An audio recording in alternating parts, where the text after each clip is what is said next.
Hey everybody, welcome to my channel. I want to give you an introduction today on mining cryptocurrencies and how I make a passive income doing it. So there are a handful of different cryptocurrencies that can be mined for a profit. Actually, there's quite a few, but I'm going to focus on a few of the major coins that are pretty well known throughout the world.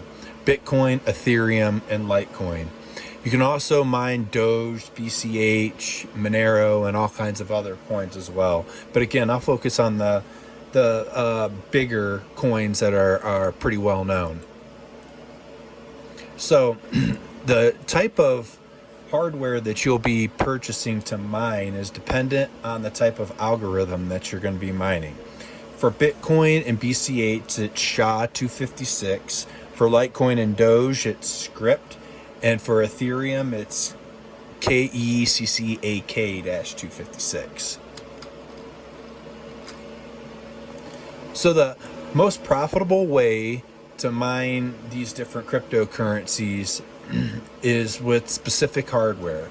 For Bitcoin and Litecoin, the type of hardware that you'll be using is called an ASIC, which stands for an application-specific integrated circuit. And it's basically a smart way of saying it was built specifically for that task.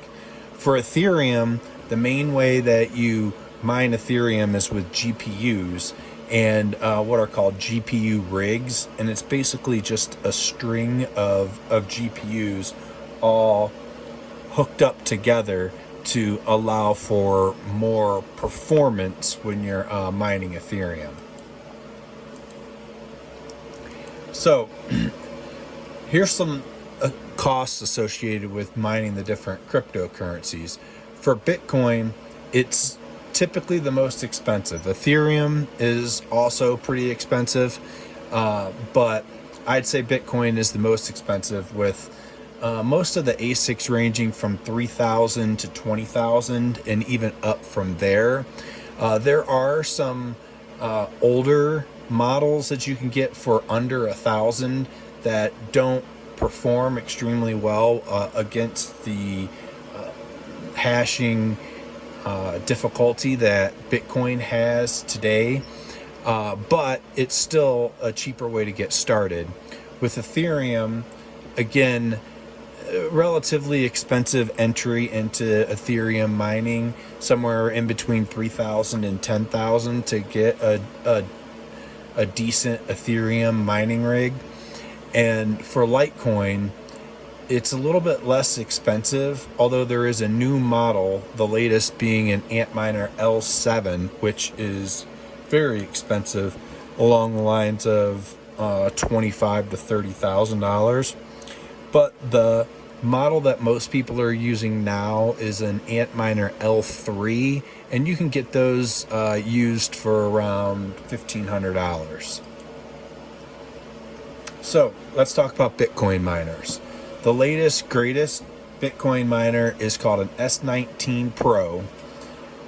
There are also S17s and S9 models.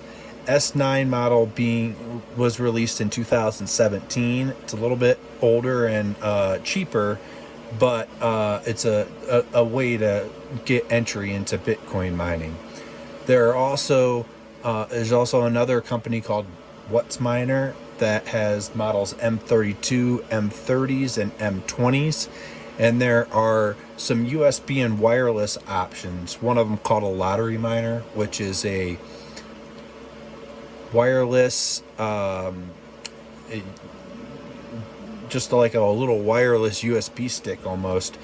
And it has a slow hashing rate, but it's only about $500, and if you want to get started, again, it's kind of a cheap, easy way to get started. So here's a little graphic that shows an S19 Pro on eBay.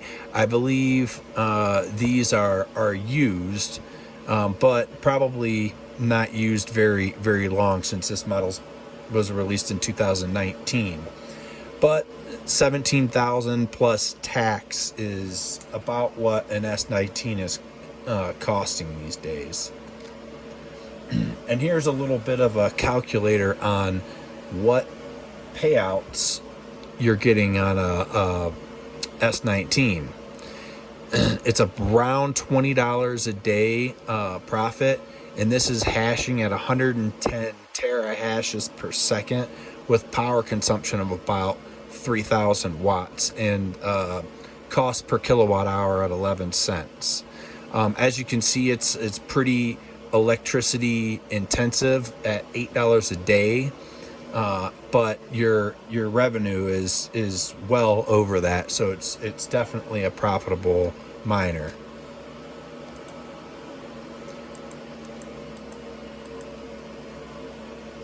So the cheaper alternative to that S19, which is more latest greatest, is an S9 Antminer S9, which hashes at around 13.5 terahashes a second.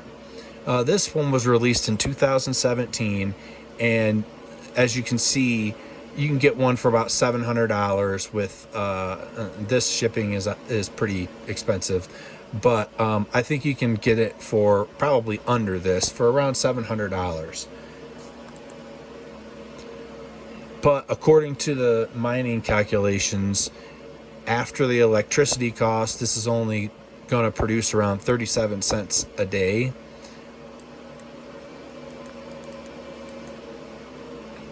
So let's move on to Ethereum.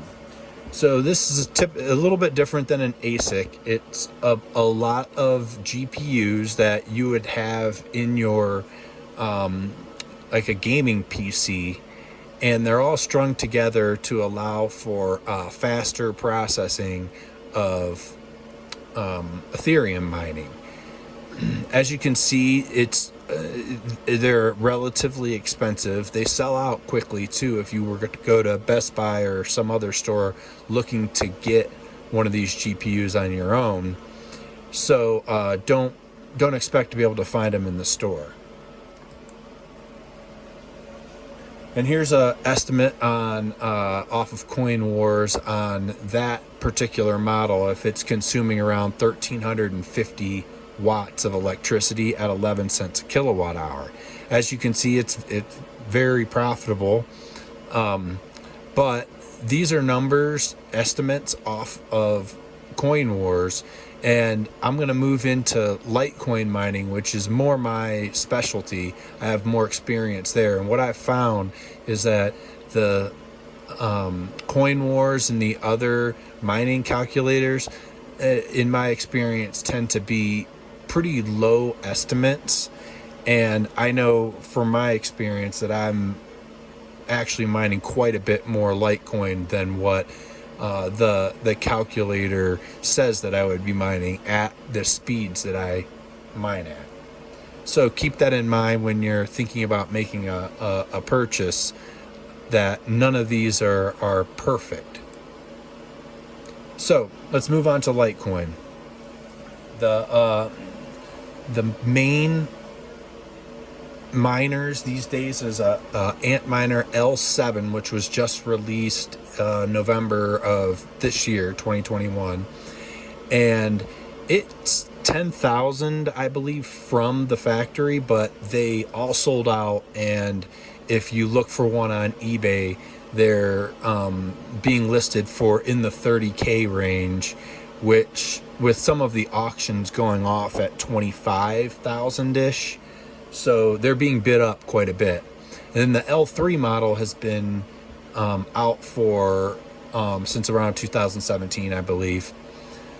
There's also WhatsMiner, M32, M30, and M20s, and gold shells, and something called a future moonlander, which is a USB low cost, low performance option just to get started if you'd like. So here's an Antminer L3 Plus. It hashes at about 504 mega hashes. This says 220 volts. That's way, or it can use 220 volts or 110. And I found it uses around 700 watts of electricity.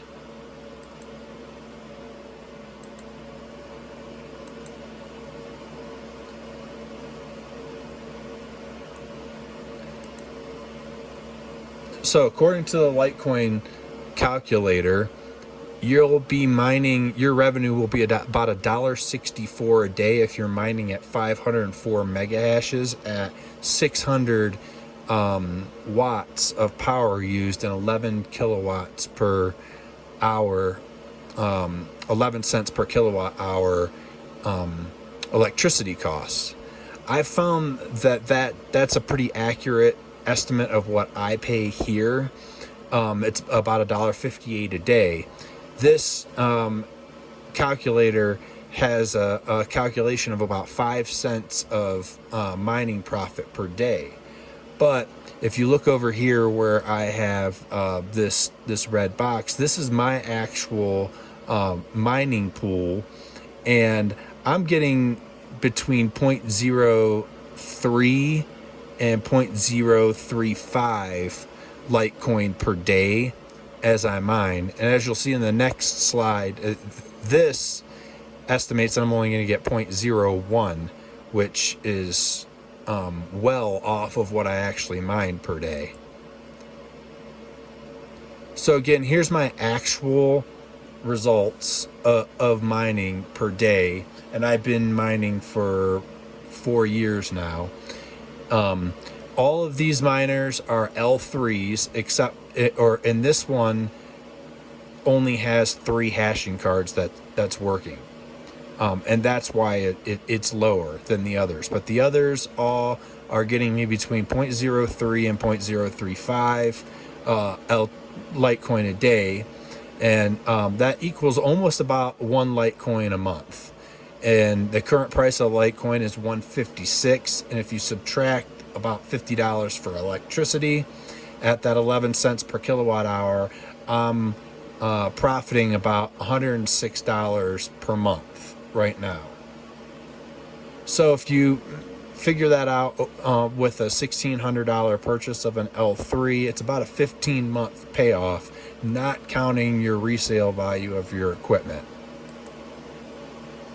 So let's talk about setting up an ASIC. I'm going to use that Antminer L3 as my example, since that's what I'm the most familiar with, but I believe the other ASICs, specifically the Antminer, should be pretty similar. You can use the default firmware. It's easy to set up, and it keeps your warranty intact from Bitmain if you are buying something new. If it's used and you don't have a warranty, you can install custom firmware, which you can also get on eBay, and that allows you to mine at a lower frequency, so that lowers your cost and it creates less noise. It also allows for SSH access, which will give you the opportunity to configure the miner a little bit more if you're a power user. It's a Linux shell that it runs, so if you're familiar with Linux, you may want to do that, but I wouldn't recommend doing too much configuration within there, specifically changing the binaries. I wouldn't recommend. But it also allows for on-chain configuration, so that you don't have to have all 4 of your hash cards hashing at the same speed. To have peak efficiency, you'll want to adjust those based on the number of errors that are coming back, and the speed and heat that it's running at. So again, you can purchase that firmware on eBay, but I'd like to, tell you to be careful to get it from a reputable dealer, because I've heard that some have some viruses and some are being configured to basically strip off a little of your profits and send it to a different pool from within the code. And if that's happening, it might be happening underneath the covers that you won't even see from the graphical interface. So I've had some success buying from somebody named Lil Round, who claims to be the writer. He even put his name in on the listing, and it is easy to install. You just need a micro SD card with a few megs of space. You copy it there, you pop it in, And as you can see from this arrow on the miner, right here is the SD slot. You'll have to remove a couple of these ribbons to get to it, but you just pop that micro SD slot or a card into this slot, power it up for 30 seconds or so, then power it back down, plug in your Cat 5 cable, power it up, and you're ready to go. Once you have your miner powered up, you're going to log into your router and you're going to search for the DHCP address. Log into that DHCP address via your web browser, and the default password is root, or the default username is root, and the default password is root as well. So at that point, if you've installed the custom firmware, it's going to look like this. And you're going to go to this miner configure, or the general tab, miner configuration, and in the URL, put in the URL of your pool. Probably have a port number like this, 3333. Then you're going to have to enter a worker and a password. So if you're on litecoinpool.org, which is the one that I use, it's pretty easy to set up, and you basically will, once you have it set up, you'll have a worker name and password, and you just click the add worker name or add worker button, and it adds a new worker for you, and you're off and running. So some of the mining pools are litecoinpool.org or prohashing.com. And the difference is mainly that litecoinpool.org doesn't charge a fee for using their pool, and it only mines Litecoin. Whereas prohashing has a algorithm written to hash the best at that particular moment coin for mining, and then switch between the different coins as one becomes more profitable, but they also charge a pool fee. I personally have found that Litecoin pool is easy to set up, and it, to be honest, has been more profitable for me over the time that I've been mining. Some useful links and websites. So eBay is useful for checking out prices on the equipment. You can buy from US sellers or anywhere around the world. Lots of sellers in China, and that's where I get the equipment. Find a reputable salesman there, or there are some other options, but that's what I use. Blockchain.com/chart/difficulty is a good site to go to check out the difficulty changes as Bitcoin and Litecoin change their difficulty throughout time, and depending on the number of people that are mining, the hash rate, it will become more or less difficult. And there's a what to mine site for Bitcoin mining profitability, as well as Coin Wars, I believe is another. Again, those are estimates, and I found, at least for my experience with Litecoin, those estimates to be quite a bit lower than what my actual profit has been on Litecoin. I hope you found this video to be useful, and if you have any questions, comment below. Thanks for your time, and I'll be putting some more mining videos together, so subscribe and like the video, and hopefully we can go on this mining journey together. Thanks, guys.